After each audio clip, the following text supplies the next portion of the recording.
And this next comment is coming from a very special guest. That's right, Tim Tebow. That's right, Tim Tebow chiming in, former Gators quarterback. Just kidding, of course, this is not the actual Tim Tebow here, but he says Joey Aguilar needs 2+ interceptions at minimum. I'm not going to complain, Mr. Tim Tebow, not the real Tim Tebow, if Joey Aguilar throws 2 or more interceptions. I think that plays right into the hands of Syracuse football as far as pulling off an upset. Think back to last year when Cal went on the road and they beat Auburn. Nobody really expected Cal to win that game. I understand Tennessee, that Auburn was not a good SEC team last year, but still, nobody thought Cal, who was not a good ACC team, was going to beat Auburn on the road. But Auburn turned the ball over 5 times. You turn the ball over 5 times, I don't care what the matchup is, you're giving the underdog a chance to win. So, of course, I'm not going to complain if Joey Aguilar throws 2 or more interceptions. But the way I look at it is it's more on the Syracuse end. They cannot turn the ball over more than once. You get 1. That's it. And it can't be a pick 6 or a fumble 6. It's got to be one of those no man's land turnovers. If Steve Angeli throws an interception at the Tennessee 42-yard line and they're down right then and there, you still give them a relatively long distance to at least get a touchdown, maybe a short field to get a field goal. But the point being is that it cannot be a super duper impactful turnover if you're Syracuse. And we've already talked about the defensive side of things. Joey Aguilar, he's probably going to make 1 or 2 mistakes at minimum in this game. It's just his track record over at Appalachian State and quarterbacks in general. Syracuse has got to be there when he actually makes the mistake, and they have to make at least 1 big play on defense or on special teams. The example that I always use, and I've already used it on this podcast, but it's worth repeating, is that Miami game and Devin Grant's fumble return touchdown in the 3rd quarter against Miami. It gave Syracuse the lead for the first time in that one. And I don't know about you, but Syracuse fans who remember that game, maybe you feel differently than I do. But when Devin Grant returned that touchdown after forcing the fumble against Xavier Restrepo and gave Syracuse the lead for the first time, that was the moment where I felt, oh, Syracuse might actually win this game. Because up until that point, yeah, Miami got a big lead and Syracuse had done a great job to erase the big lead. And at that point, I think the game was tied. But I still felt that Miami's going to come up with that play or two to find a way to beat Syracuse, as they had done to most teams except for Georgia Tech all year long. But Devin Grant turned that game around. He made that play, gave Syracuse the lead. That was the first time I felt Syracuse was going to win. And of course, they hold on to win that game. Syracuse against Tennessee, they're going to need to do something very similar where they need to make that big play to really make you think that Syracuse is going to win and really plant that seed of doubt into Tennessee. I'm not going to sit here and say that Tennessee is overlooking Syracuse. I think Josh Heupel is going to have his team prepared, but naturally they are the favorite. If you can plant that seed of doubt into them, maybe, just maybe, that's your path to an upset over this team. Let's move on now to David, who writes, hot take. It wouldn't be an upset if Syracuse were to beat Tennessee. It would be upholding the new standard. David, I absolutely love the mindset, as I commented on your Twitter post right there. Thank you so much for chiming in. For now, I'm just basing this off of what FanDuel and the sportsbook over there is saying.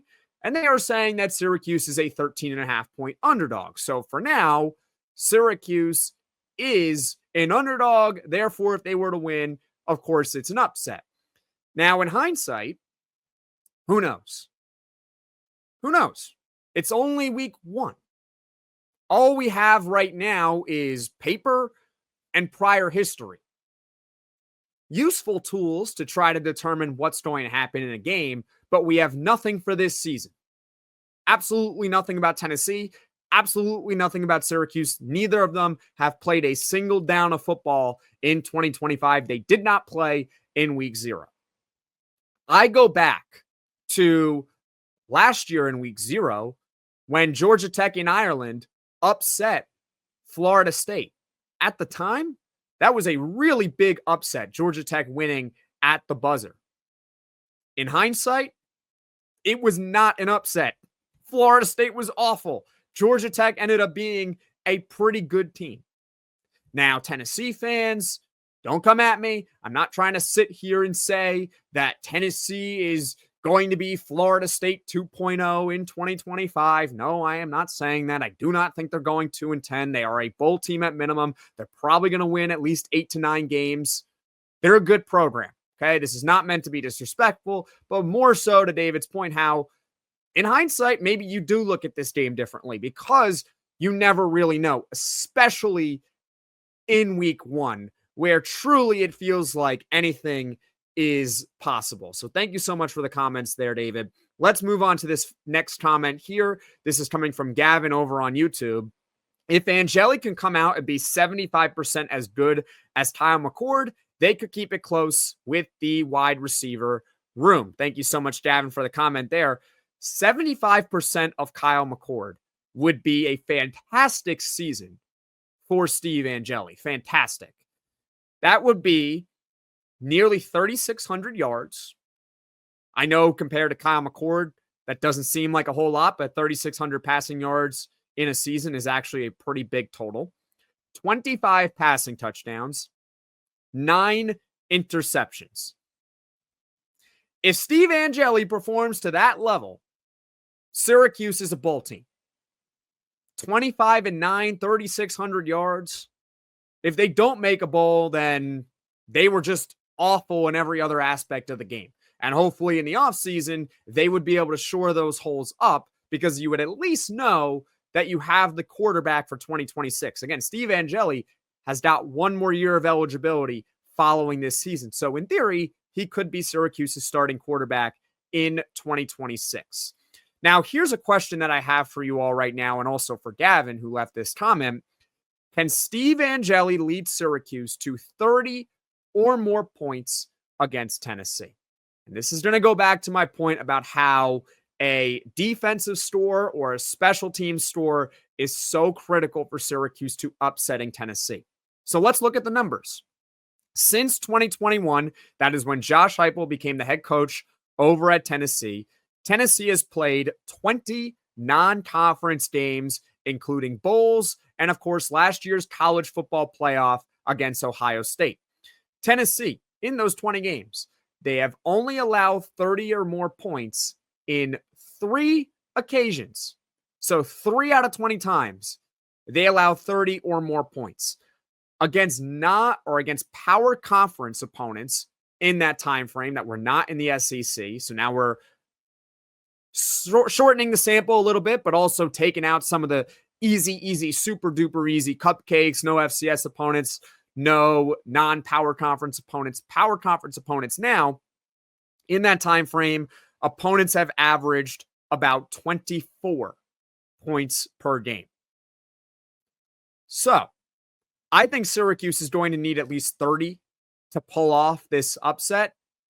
If they do what the average opponent has done against Tennessee in non-conference play as a power conference team since 2021 and put up 24 points on offense, will it be enough? Probably not, unless they are able to get that defensive score or that special team score, because that pushes them over 30 points. That's where I can see Syracuse possibly pulling off an upset.